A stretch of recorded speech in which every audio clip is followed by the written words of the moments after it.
Welcome to another episode of the Wealthy Lawyer Squad podcast. I am thrilled to be sitting here with my friend, Casita Simpson. We have some goodness that we're going to go over today. Not only will you love Casita, as I have come to love her, but we're going to talk about a lot of things that lawyers can do to really make sure that they are being efficient and effective and harnessing technology, which is, in my opinion, a big part of becoming a wealthy lawyer. Because I don't know about everyone out there, but I wanted to make sure, especially as I started my own firm, that I wasn't just handing myself a new job that I could never get out of the rat race. Yeah. And that is when Casita came into our lives, Kristen and I's lives, and we fell in love and we were very, very happy. So I'll do a quick bio and then we'll just start chatting because our conversations are always gold and have to be memorialized. Definitely. So Casita Simpson is the legal CRM consultant, legal solutions partner, owner, and CEO of Simpson and Associates, which you've had now for 7 years. I didn't realize. Yeah. You're killing it. Yeah. You're killing it. You have a few degrees, including a bachelor's in English from FIU. You have major roots in law firms and as a paralegal. And now that you're an entrepreneur, you help small to mid-size law firms and other firms too, or just law firms? It depends on who is asking.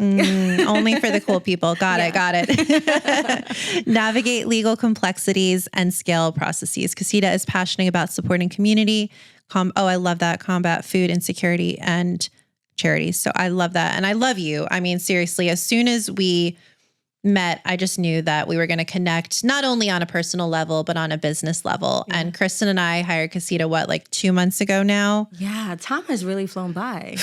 I know. And I think our first call lasted 3 hours. 3 hours. So literally we start the call, we're chatting, we're talking about our vision for Flourish Law Group and everything that we want to accomplish. And then Casita's talking about everything that involves systems. And we were just like, oh my God. And then I had to hop off for a client call. Yes. Kristen stayed on and I texted her. I'm like, how did it go with Casita? We're still in it. She's like, we're still in the meeting. Come back. I'm like, okay, shit. All right. I'm coming back in. Yeah. That was such a great time. And I think that in terms of meetings in themselves, I've never had a meeting that long.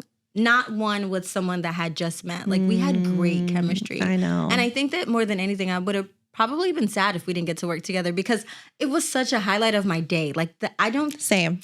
It made my whole damn day, girl. Oh my God. Just meeting with the both of you. And likewise. It's been like that since. I mean, if you didn't want me on the podcast, that would have been fine, but I would have found any reason to stalk you. Truth be told. Likewise. Likewise. I'm glad we were able to hit it off. I know. Me too. So I want to take it back. What does your career trajectory look like? And how did you come up with the idea for Simpson and Associates? I'll be honest. I didn't necessarily know that I was going to start this business, really. And I started and stopped. So I started with the business in 2017. And at that point, I was in the highlight of working with a really great corporate company. And I worked in their legal department and I had helped them to do so many things. And not to say that it was boring, but in doing that, I said, I really miss just working with law firms. And this is great, but I still want to help law firms. And I started to just do a little bit of things on Upwork and Fiverr and just get myself out there. I registered the business because it just seemed like the right thing to do. And I got so busy helping this corporate company that I couldn't give it my time. And I was always wondering, why didn't it actually work? I couldn't figure out why it wasn't working. And I didn't realize it until, honestly, restarting it up again. And so to take you through that, I've been in the legal industry since 2006. Wow. I didn't realize that. 2006. Were you 5 years old? How's that possible? I don't know. That's possible. Right out of high school. I've always known that I wanted to be an attorney, truth be told. Wow. And from really just seeing different things, I said, this is something that I want to do. And so in high school, right as I graduated, the first job that I got was at a law firm. Wow. And my position at that time was a runner. That doesn't even exist anymore. But I started out working as a runner, and then they slowly and quickly promoted, I say slowly, but it was really quickly. They promoted me within 3 or 4 months to being the receptionist. And I did that for a while, and then I moved and I did a couple of different things. And so I had some various experiences working with law firms and non-law firms. I worked at Apple for a while. I basically did a whole bunch of different things. And then by 2015, 2016, I said, no, I want to give working with the legal industry my all. And truth be told, I had maybe like the 4 years that I worked at Apple where I wasn't really doing that full time, but part time, I worked at a law firm. It was the craziest thing. I couldn't give it up. So I said, you know what? I'm not doing anything else. This is all I'm going to do. Got my paralegal certificate. Started working at Crystal Cruises, and I loved it. Loved the cruising industry. Then ended up working at European Wax Center in their legal department. Oh, wow. Then shout out to European Wax Center. I know, right? I see them once a month. When I told people that I got that job, they're like, what are you going to do there, wax? And I was like, no, silly. It's a business. It's a business. I work in the legal department. Duh. But so I left there and I went to Virgin Voyages, and that's where like I hung my hat up. So while I was at Crystal, I started the business 2017, couldn't keep it up. So I let it go. Yeah. And by, I want to say, really 2020, COVID happened. And when COVID happened, I kind of had noticed that I was going to be furloughed from working at Virgin. I just didn't know when it was going to happen. Yeah. And so they had reduced me to part-time, and I still just worked for them because honestly, I thought it would be all right. I thought part-time would be it. It wouldn't ever be where I would be furloughed. But then I was furloughed. And when that happened, full transparency, I had maybe about $500 in my bank account, and I was like, I'm starting this business again. Still had the EIN. And still had like everything that I kind of much set up. So I just re-registered the business, attached the EIN to it, told the IRS what I had going on, and then now the rest is history. I started out just really doing paralegal support, and coupled with the background of working in corporate, the experience of helping really get shit in order and get people organized, because I did it for a whole legal department twice. Yeah. So doing that, having resources, having things at my disposal very easily to get them organized, then working for myself and doing paralegal services, I rolled that in. It was all a part of it. And I didn't realize or understand why law firms didn't have that structure, why they didn't have the systems in place, why they didn't have a case management system, why they didn't have structure, a centralized database to where they kept things. And it didn't make sense to me. So I said, well, if I did this working in corporate America as a paralegal, then fine, that's what paralegals do. We're going to do it now. Sorry. We're going to do it now. I do that all the time. Because, my hands. We're going to do it now for these law firms that are small, that are solo, that are mid-sized, that really don't have things in order. So the first firm that contracted me, that was the first thing that I said. I asked him, all right, so where do I go to find everything? How do I help you? He said, find what? I said, the work that you want me to do. Like, where is it? In my head. Okay, we're going to change that. And I kept on doing that under the paralegal services, not realizing that that's where my zone of genius really was in processes and that's structure. Really where it is. I can attest. Right. I can attest. And I love technology. And that was the other thing I couldn't realize. Why in the hell do law firms and the legal industry not have more love for technology? Why are the two so separate? Until more recent years, you see it now coming. It's like basically slowly but surely. It's a marriage. It's becoming a beautiful, harmonious marriage, which is what I wanted for the legal industry. I mean, even when I worked at Apple, when attorneys would come in, I was telling them all the things that they needed to do when they were trying to buy a Mac and why a Mac would work so much better for their practice than a PC. So I was always doing this thing and not even realizing that I was doing this thing, which is kind of crazy. You want to know something also crazy? So I've now practiced law for 12 years or so. Started at a Big Four accounting firm, worked at a couple small law firms, and then one of the biggest law firms in the country. And at every stage of that journey before partnering with Kristen and starting our own thing, I just kept thinking, we're making this harder than it needs to be. And it wasn't just at the big firm, and it wasn't just at the small firm. I could just see like the duplication of efforts and the inability to delegate and the just all these inefficiencies. And it's one of the reasons I wanted to start my own firm, because I'm like, well, I could try to build something at one of these firms, But you know how it is, I the do. resistance of technology and automation and systems. And there isn't time, which it's hard. It's hard to find the time, but it's one of the reasons I wanted to start a law firm. And so I feel like I manifested you because seriously, when we started talking about what you did, I was like, this is a part of the vision and how we're going to get there, because I don't know how to do that. Right. Lawyers don't learn how to do that in law school. Right. I'm tech savvy, but I'm not like super tech savvy. And when we started talking, and I think it's one of the reasons we had the 3.5 hour, it was really long.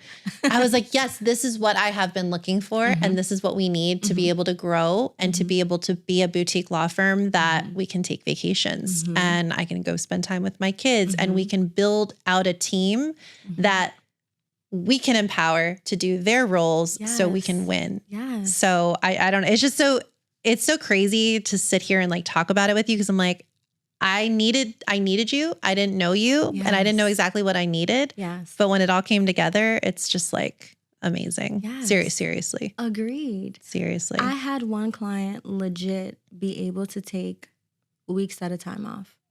Weeks at a time. His business was still running. Yeah. People would have thought that he had like 5 attorneys and maybe 10 support staff people working for him because how efficiently everything was running. Yeah. And it's all because I took the role of being the leader. It's his business. No one's taking that from him. But I took the pride in saying, all right, we're going to change this. Yeah. This can't be a firm that I'm a part of. I'm sorry, but I need you to kind of move out of the way and allow me to do things. Of course, you'll approve it. I would never do anything without your final say so. You will always have the final approval. And if you don't like it, we won't do it. And you could probably even attest to that. Like, I don't actually put something final into production until I know it's been approved by the people who are going to use it the most. Yeah. But at the same time, like, there has to be some structure. And once he realized what we did, he was so happy because it was a big difference from being in the business 24/7 and being able to be back, take a bird's eye view and just see what exactly is going on in his business and not have to be in it every day and just approve things and be out making money, networking with people, bringing in new clients, consulting with the clients, really thinking about the hard things that require an attorney's mind. His zone of genius, he was able to focus on because we took care of everything else. That's so good. You know, I first heard about the zone of genius concept probably a couple of years ago. I forget which book I know there's a book that talks about like your zone of genius. And then there's the one that's below that where it's something you're really good at, but you're never going to feel like you're in a flow state when you're doing it. And I forget what that zone was called, but I remember thinking so much of what I'm doing is in that slightly inferior state and I'm not fully in my zone of genius. Like I always knew I love practicing. I don't ever anticipate stopping actually practicing law. I have some lawyer friends who they just want to be the CEO and that's cool. Yeah. There's nothing wrong with that. I do like the actual practice, but I also like networking and bringing in business and building something. Like I love a new idea and bringing it to life. Like it's so much fun. And I knew if in the roles that I was in, I would not get to exercise that muscle enough. The other thing is just hearing about a lawyer who's able to take a few weeks vacation. I've worked with many different attorneys over the years. My examples were partners don't take vacations. It's not allowed. You know, I think at one firm, the partner he would go away, but then he would work 4 hours a day. And he would tell me this. And I'm like, well, then that's not really a vacation. Right. Like, how can you be mentally healthy and physically healthy if you're and spend time with your family if you're working? He's like, well, I'll just wake up really early. I'm like, but you need a break. Definitely. You need a break. Or then, the flip side would be I'd watch partners take a vacation, but then like the weeks leading up to the vacation, they were like stressing themselves out to the point where they would go on vacation and they would instantly get sick. Yeah. Because they were so burnt out. Yes. And I remember watching all this and being like, is this how it has to be? There has to be a better way. There has to be a better way. And, even 10 years ago, there wasn't the same technology that there is now. And now, I mean, when you go through with us and we're figuring out how this is all going to work, I'm just like blown away. Yeah. Blown away. Yeah. So what have you seen? I mean, you've worked with so many lawyers, so many law firms. Like, what has been some of the most common objections or things that have been obviously, like you kind of already hinted at it, like someone saying like, I don't know how this is going to work and not feeling able to like hand over the reins to a certain extent. What other like things have you seen in the law? Because I just think it's so interesting to get the perspective of someone who's coming in and trying to put all the pieces together. Yeah, I think that it's a couple of things. One, for sure, technology. For the folks that are not comfortable with technology, it's almost like they don't want to be bothered with it at all. And it's interesting when they come to me because they're like, you know, my colleague mentioned that I should do this thing. I don't really think it's all that great. I don't really know if I should even do it. And then we start having a conversation and I just start asking certain questions and I really get into their mindset of what and why they're even contacting me. And once we really get to the heart of it and I realize that it's technology, I allow them to be in the driver's seat. So I'll probably share my screen and show something and then I'll give them remote control access and I'm like, okay, you should try to do this and try to do that. Or maybe it's their own thing. And if it's their own system that they already have and they're demoing it, I'll say, okay, I bet I'll show you a cool feature that you didn't know. And once I show them, it's a complete different interaction. That small thing makes such a huge difference. The other thing is maybe they were using something like an Excel sheet and Word, and maybe they have, you know, a database that they use to basically manage their files and their cases. And now they're going to be moving into something that does it all in one place. That's scary to them. And it's like, okay, but will it have all the things that I need? Will it work the way that I need it to? And giving them peace of mind with that. Sometimes it's budget. Sometimes they think that they can't afford to even have a case management system that does all the things. They think that it's expensive. And it's unfortunate because, you know, you do have some of those expensive products out there. And unfortunately, they're the ones that are getting the most ad time. So the consumer and the business owner assumes that that's all that's out there until they meet with me. And they realize it's not just, I'm going to name drop, it's not just the Clios of the world. It's not just, you know, the Rocket Matter, or maybe they're using something like a, that's another really big one that people often always use aside from Clio. That's escaping me right now. But those are not the only programs that are out there. There are a billion other ones. And depending on what you want, you can find something within your budget. And once I allow them to see that, it's usually a much greater experience because not only does it empower them to really think about what they want, but it encourages them to go and look what else is out there. Because I encourage them to do that. I challenge them to say, now go ahead and go see what else is out there. And also see what other consultants are out there. Because maybe you may like me, but maybe you may like someone better. Right. Or maybe you may like the program that I'm talking about, but maybe you may find something that's better. But now you have an action plan of what things are that you want to focus on and what your system should have. So now you're empowered to go out into the world and do those things. The last thing I would say is risk. And people are often afraid of like being able to move their stuff and how that's going to mess with the integrity of the data. And is there any risk associated with it? Could they potentially be hacked and all of those things? And it's more educating them in the safe ways to be able to do data migrations and giving them that peace of mind and knowing that they have a dedicated person like myself who will essentially be the liaison between the old and the new system.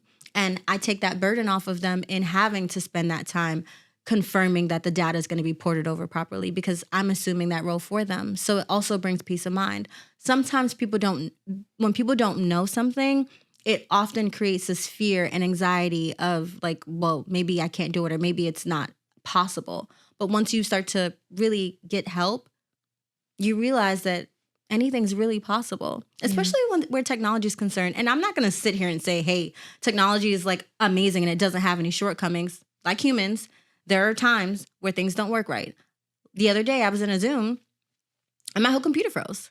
So things will happen, but at the same time, like, don't let that deter you from taking the steps to really give yourself back that time. You owe it to yourself to give yourself back that time. Like, you didn't go into practice to deal with the administrative stuff, to deal with the billing, to deal with all the things. And when you start, you have to, and I recognize that. But once you get into a position where you're really so heavy with managing your caseload and managing the business, it's like, okay, it's time to bring in some kind of support and being comfortable with that. So it's a variety of things, but usually I'm able to, if I've met this person or if I've talked to this person at any point, to kind of guide them into, even if it's not with me, being comfortable with educating themselves with what resources are available to them. Yeah, I mean, honestly, from personal experience of working with you now for a few months, like just seeing everything that you're able to help us do and the amount of time that we're going to save and the amount of things that we'll be able to move off of our plate and that we will be able to, as we grow our team, because we are growing, that we'll be able to do that in a way that has a good flow to it and is efficient, because I want to make sure that, I mean, Kristen and I's goal is to well exceed what we made at our prior roles. And I made a lot of money at my prior role. Like I have very high hopes for myself financially, and I'm seeing it all, come to pass. But if I stay small and do everything myself, that will never happen. Right. And I will probably burn myself out and I probably will not enjoy it, because if I can't focus on the things that are my zone of genius, at least most of the time, then one, I'm going to do a disservice, because what we offer, estate planning, is something that benefits the community, benefits the people around us. So if we're not able to help people because we are too backlogged, then we are not able to serve in the way that we want to. And I think, honestly, if I was not able to figure out a way to make this more efficient, I don't know if I could practice law forever, because I think eventually I would get burnt out, truly. Not I only really that, do. But you'll probably have resentment towards your business too, because that's a thing as well. It's like, I don't want to just keep doing these things because they don't even make you happy. It creates this ball of like anxiety and angst where you're just like, enough already. Like I see it all the time. I see it when people reach out to me. Sometimes I see it before they even reach out. Like if I'm just in a room and I'm networking, you kind of hear different conversations being had and the passion about whatever is going on. Some good, some bad. And it's just like, there's always a solution. There's always another way. And I live inside of the out of box thinking. Like I live there because I don't want to just give the same solutions to everyone, because it doesn't always work the same way for everybody. Yeah. I think that's one of the reasons we connected so much, because I also like to think outside of the box and try to be creative and try to think of different ways that something can be accomplished. So I think that's probably like one of the main reasons we connected so much. And I think it's funny, kind of going back to like the objection of cost. And I get it. I run a startup with Kristen and it can get expensive and there can be a lot of startup costs. And even though we keep our overhead low, like we still have to pay ourselves. And I have a child in preschool and we still have all the bills that we had before. But you also have to take a step back and think of it from an abundance mindset of, okay, if I do this, I will be able to free up time so that I can do the things that actually make the firm money, that bring in the clients, that are the hourly billing, whatever it might be, whatever your law firm structure is. And if you kind of shift that perception and that perspective, like when you think about it that way, sometimes you got to spend a little money to make money. And that's just, it's just a part of the game. It's really just a part of being a business owner. And what's so funny too, is that sometimes when people come to me with a budget question, even if it's not working with me, maybe it's just about the system and maybe it's automating some things in the system. It's like, okay, so you bill, let's say $4.50 an hour, right? You bill $4.50 an hour. If you're doing work for a client, you're going to see that money right away because you are doing something that's going to allow you to see that money. Or you could be spending 10 hours a day on administrative things. You're literally, sorry to say it this way, pissing away money because you're doing things that doesn't bring in. So instead of making money by working on a client's matter, whatever it is, and bringing in revenue and seeing the dollars convert, you're now throwing it away. Yeah. Because you didn't want to spend a little money on a system. It doesn't equate. 10 hours a day, $4.50 an hour. That's $4,500. Especially for a small firm, because when I was at the big firm, I had legal assistants, I had paralegals, I had a document team that if I needed like something in my document changed or fixed, I could have that team do it. I had a lot of resources at my fingertips. I had people who could print things for me. There was a lot of benefits. When I left, I didn't have any of that anymore. I had none of the above. Eventually we got an admin and now we're growing and we have paralegals, but I didn't have any of that at first. And so, yeah, you kind of do have to start somewhere, especially that's how we wanted to be lean. We wanted to be smart. We wanted to grow in a smart, organic way. Right. And I think we could have grown. Chris and I were just talking about this the other day. We could have grown faster if we would have just started taking on every client that still aligned with our practice area and we liked. Yeah. But we actually grew slower on purpose so that we could build the processes. And then we got to the point where we only could get so far without you. Yes. And then we were like, okay, now we need that next step. We need someone to come in who has that, because it's not my zone of genius, who can come in and do that.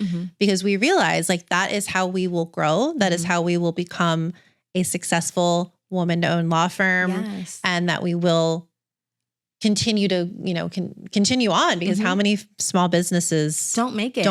Yeah. You know, but you'll be able to build that wealth. But let's not even forget about the mentality, right? Because mental wellness is also an important thing too. Think about how much less stress you would have when you're not dealing with those things that don't really serve you, that don't really do anything for you. And yes, you could pass it off to an admin, but suppose you're not even in a position to have an admin. Yep. Where do you actually start? You start by leveraging the tools that you have that you're already paying for. And that's one of the things that we end up talking about all the time too in these consultations. It's like, okay, well, you're using DocuSign, for example, and shout out to DocuSign for being great, but sometimes you don't need it if your case management system already has an embedded e-signing component to it. Right. So now you're throwing away dollars, and that's a part of the conversation that we have. Let's also be mindful of how we're spending the dollars that we do have. Just because you have it doesn't mean that you should be spending it on this expense. It's like duplicative because your system does it and now you're spending another system to do it. Yeah. I'm all about wanting to safeguard data and protect data and all of that. That's great. But your system, if you pick a good one, has a client portal that's like safe, that has the ability to make sure that you're collecting information from your team, collecting information from your clients without being exposed to whatever risk there is. But you're not even giving yourself that chance. You're not even taking that into consideration. And it's all about, again, the knowledge. If you don't know, then you don't know. But hopefully by now they'll hear it on your podcast and they'll know. And it'll empower some people who weren't even really thinking about these things to start really saying, okay, what am I currently using? And that's what I challenge everyone to do. What are you currently using and do you need it? Because if we're talking about, again, the cost, I'm pretty sure, and I'm not saying to stop getting your lattes and your coffee, but I'm pretty sure that there's a way that you can bake this in to being a part of your firm, especially if you and I both know that it has the makings of just like really skyrocketing. Yeah. Not only from a wealth perspective, from a mental health perspective too, and a time perspective too. We talked about this like earlier on, how much time you end up saving when you just make a couple of little tweaks. Yeah. And the more tweaks you make, the easier it will be for you to be less hands-on in that way. You'll still need to be a part of your business, but just not in that way. That's one of I wanted to have you on because I'm just obsessed. Kristen and I are obsessed with you, as you well know. But I also wanted to have you on because so much of what I talk about on this podcast is how to become a wealthy lawyer. There are not many lawyers out there who are millionaires. I've talked about this in other episodes. There's a study that showed about 5 to 10% of lawyers are millionaires, which is very low. That's it? I was talking about this at lunch and someone's like, well, student loans. And I'm like, yes, that is a factor. That is a factor. And I don't want to discount that student loans can be very hefty. Yes. But I think that is only one.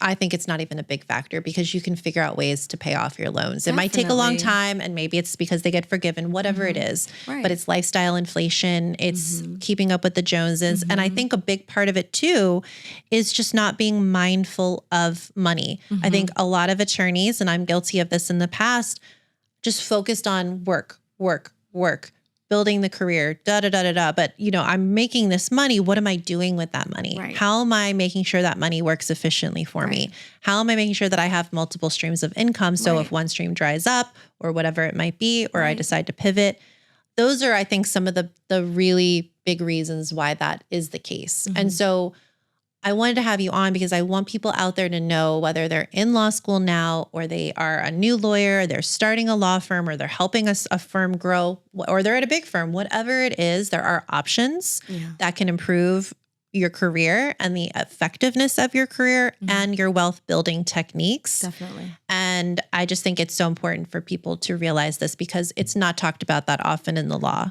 No, it's not. Like I've worked at multiple firms, like again, from small to one of the biggest. And there was a huge lack of any of this. Yeah. I definitely think that it should be talked about even more. And you said something that I want to highlight.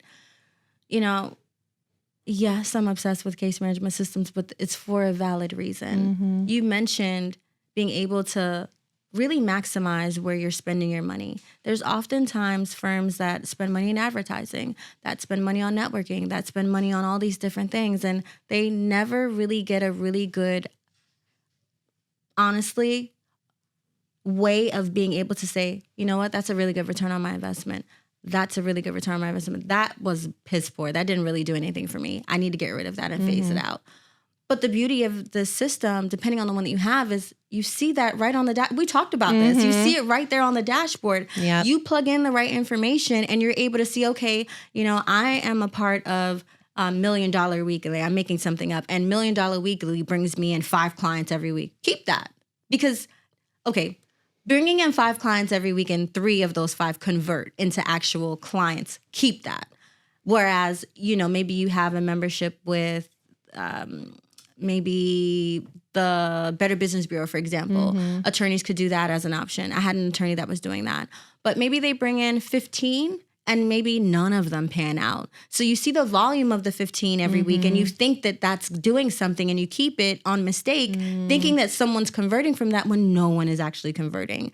You know, the same way that I started out, there was a couple of different companies that was constantly reaching out to this one firm. Legal Shield was one of them. All these little companies that's like, okay, let's partner up and we're going to give our employees an access to your firm.